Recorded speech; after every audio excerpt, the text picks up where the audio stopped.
Okay, I will talk standing up because I have many slides. I think the structure of the panel it's very nice. We started with Brasilia, talking about a landscape. We were discussing this morning with Charles that Brasilia is in a way a case in which architecture is very static and predominant and has been domesticated by landscape. Then the second, it's very nice because it's the informal, and I will talk about a very different one, which is the ephemeral. It's a case in which I will talk about one particular case, which is the Cumena, which is a case in which landscape completely define what architecture can do. It actually is a city without architecture. But I will tell you a little bit how we got to this case. I like this quote from Italo Calvino. This is a quote in which he says that at a certain moment he started to feel that the world was completely petrifying. He wrote this. It was at one of his conferences that he gave up at Harvard just before dying, reflecting about a series of ideas that will be useful for thinking about the future. And reflecting about the principles that from which this city was really built, which was the Athens chart, I would say. Brandt, and we wrote this small book, provide us with 10 recommendations for the construction of a new Athens charter. We were very interested about one, which is this one. It says, design light, temporary, reversible infrastructure, build roads, bridges, connections, with non-rigid, non-definitive, removable logistical systems that leave no trace on the ground and adapt to change of the local needs of time. I'm going to talk to you about this case. This is a case that I think exemplifies in the best of the ways what Brandt was talking in the quote, and that I feel that it's really the opposite of what we see in Brasilia. It's a city that hosts 120 million people. It's completely ephemeral. It happens every 12 years in the borders of the Ganges, and I will tell you why. And it's like the biggest public gathering in the world. So as I told you, this is based on our work that we have done with Rahul Melodra. And bear with me, this is something I normally do in 1 hour and a half, and I will have to do it in 10 minutes, so I go very fast. This is a city that hosts 30 million pilgrims that come to Allahabad for performing one sacred bath for 55 days in the borders of the Ganges and the Yamuna.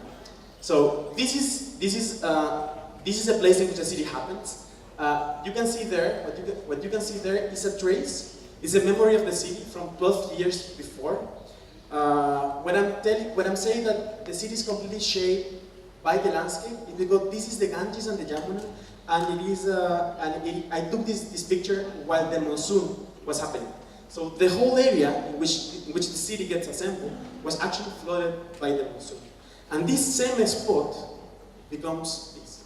In a matter of like 3 months, and for 55 days. It's a completely functional city, completely wired, with theaters, with streets, and from this perspective, we get to this. It gets completely assembled and completely disassembled by people.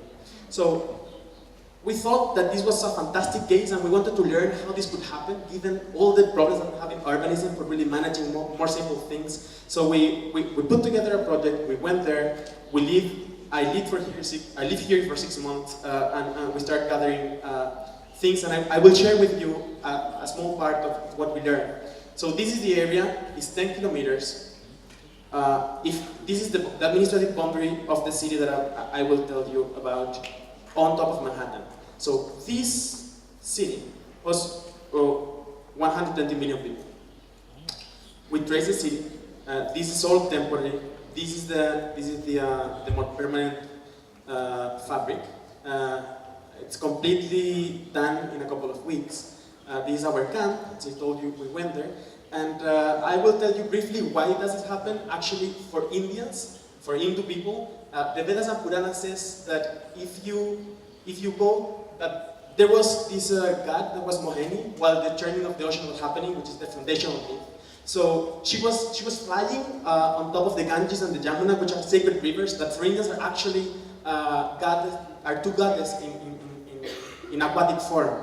And she was carrying on the hands this small pot with what we call the nectar of immortality. So 4 drops drop in India in different parts, and in those 4 parts that the drops fell, that it's Allahabad, Haribad, Nahin, and Uhaib, every time the sky is in the same position that it was during that fight, Hindu believes that if they go there and they bath in the river, they will never reincarnate, which is the symbol in Christianism to go to the heaven. So your soul goes to Brahma and you're just in eternal peace. So there's a huge incentive for coming here. For 3,000 years, people have come here, even before the English came. And it was the moment in which these people, naked sadhus, will come down from the Himalayas, and all the devotees from all parts of India will come and will camp here for days and days.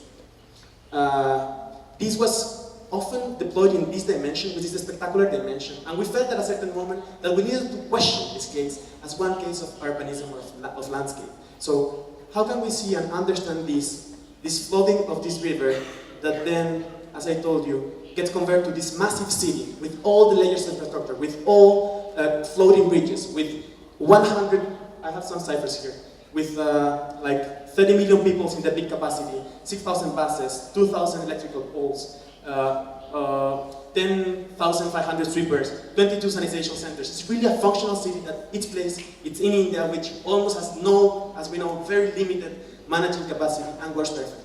So the question was, it was not enough to understand this city from the spectacular perspective. We wanted to know what were the principles or the things that we could learn and apply to other ephemeral cities in the world that I will show you later. So I will share with you only 2 or 3 ideas, but we wrote a book. There are more conferences. You can browse about this online and you will learn more. One of these is this one. So imagine this huge city. It's like 15 square kilometers, the area. It's 15 square kilometers of fabric, of bridges, of streets. And we were asking, so how can this be? How can we build this massive amount of urban fabric that gets assembled and disassembled in such a short period of time? Who can pay for this? Actually, we realized that everything is made out of 5 materials, which are these materials here, that almost do not modify. So they're very basic constructive protocols that almost don't modify the materials. And everything can be done by people. Most of them is actually assembled by 2 or 3 people. It allows a huge and great morphological play. So it's very different from refugee camps, for instance, in which you have one refugee, one unit that gets repeated several times. And the most interesting thing that happened is that given that all of these materials don't get at all modified, they are reabsorbed by the ecologies of construction of the region. So it's a 100 completely recyclable city, in which architecture is just a holding strategy for colonizing a sacred landscape for a short period of time. The city looks like this. You have theaters, you have monuments, you have the only thing that actually does not get disassembled but gets reused are these pontoon bridges. There are 18 pontoon bridges that are built here. There is always a tendency towards choosing redundancy rather than optimization. So instead of having 1, we have 2 or 3, and that's why the city does not collapse. These are kind of things that we start understanding and that are applicable to other cases of urban planning. There are 138 kilometers of street which are made out of street plates and that can be carried by people. So when I said that this is a city that responds to landscape, it's because it's in the floodplain of the Ganges and the Yamuna. So the river is a shifting river. It's constantly changing. It's on top of the mud. It's in a period in which you still have rain.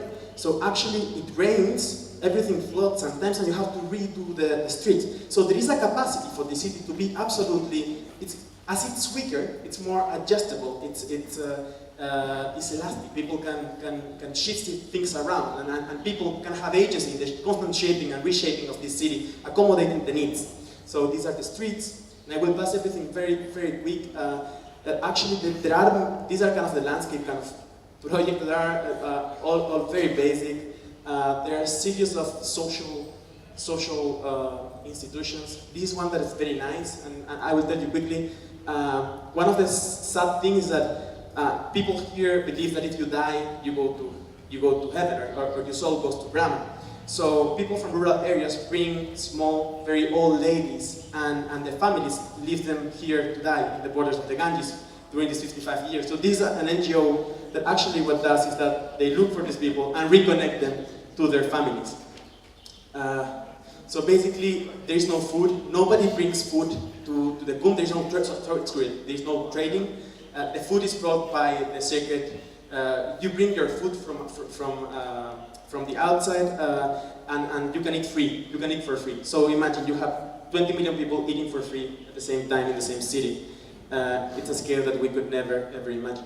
The other thing I want to tell you. So the first was about how do you build this thing. The other is how do you manage. Something that happened in cities like this, in which you have very hierarchical and very static governance system, is that bureaucracy almost killed every initiative. You cannot have this in a city that has the needs of this city. So what we realized is that there is an ephemeral governance system that we did a study in which we analyzed all the different departments, and actually they didn't know how this could be done. This was done over the last 3,000 years, and the accumulated knowledge was passed by one person to the other. It was like a tandem, let's say. But what we realized is, unlike other cases of urbanism, in which the power remains always with the same person, here, progressively, as the city was getting assembled, the power will go down from the most hierarchical parts towards the bottom of the pyramid. And at the end, it will be just one small person that will get the power to enforce everything that will happen. So I will show you quickly, because there is no time, the process of deployment. So the rivers, for the other 11 years, is just crops. The crops are here, then the river gets floated. While the river gets floated, there is nothing happening. Then the bridges start being assembled outside. Then the ground is level, then everything gets wired. The ground gets sanctified. Then bamboo starts coming. People start assembling a huge, humongous fabric landscape with many responses. And the bridges are done. The city is absolutely in flux. It's functional. These are the akaras, which are the religious orders. There are the bathing days, which are the most important days. People will come here, they will bath, they will do like 7 holy dips, and then they will leave, and slowly, you will only find this kind of small traces of the things on the ground. Architecture will leave, and the only thing that you will have will be this landscape of religious objects, all sparse all over the place. And then landscape will recolonize the space using the grid that the city will leave, and will become again crops, and will be flooded again, and everything will be forgotten. So as we were leaving, also that another layer of landscape which was interesting was as we were leaving, Asadi approached us and we said, wow, this is fantastic. How can you build this thing? Congrats, it's great that you're able to do this. And actually, she looked at us and she says, the fantastic thing is not that we're able to construct this, it's actually that the Mother Ganges, which is the river here, goes back and let us sit on her lap. So in a way, it is a completely different vision of what landscape, the Russian landscape is. And now, just quickly share with you, we're mapping other cases of ephemeral cities, and we're trying to, we have more than 1,000, and what we're trying to do is trying to understand how can we apply all this knowledge to refugee camps, to massive disaster responses, to other religious events, to celebration, to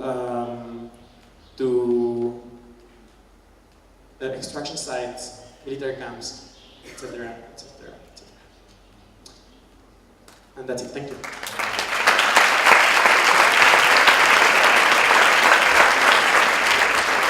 Obrigado, Felipe. Queria chamar de novo todos os panelistas aqui para a mesa, por favor.